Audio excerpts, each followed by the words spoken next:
మేము ఎలా జడ్జ్ చేస్తామంటే సినిమా హిట్టా ఫ్లాపా అన్నది ప్రీ రిలీజ్ ఫంక్షన్లో ప్రొడ్యూసర్లు ఒక స్మైల్ ఉంటుంది చూసారా, ఒక కాన్ఫిడెంట్ ఉంటుంది చూసారా, రిలీజ్ తర్వాత కూడా అదే కాన్ఫిడెంట్ అదే స్మైల్ ఉంటే కొట్టేస్తుంది, తెలిసిపోతుంది.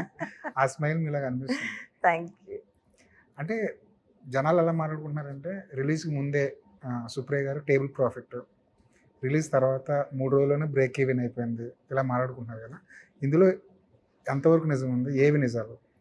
జాగ్రత్తగా సినిమా తీసుకున్నామండి. అండ్ ఆల్సో కీగా ఏంటంటే 2 లాంగ్వేజెస్లో తీసాం సినిమాని. సో 2 లాంగ్వేజెస్ వాల్యూ వచ్చింది. That was very helpful.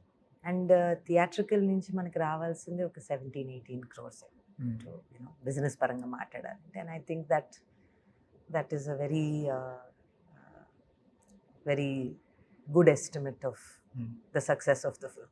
నిజమేనా రిలీజ్ ముందు టేబుల్ ప్రాఫిట్ రిలీజ్ ముందు నన్ను రిలీజ్ అయిన తర్వాత అంటే ఈరోజు హిట్ ఫ్లాప్ ఎలా డిసైడ్ చేస్తున్నామంటే డబ్బులు వచ్చేస్తే మన డబ్బులు మనకు వచ్చేసి ఎంతో కొంత మిగిలితే చాలు. అది చాలా పెద్ద అచీవ్మెంట్ అయిపోయింది ఈరోజు. Thank you. దాన్ని మీరు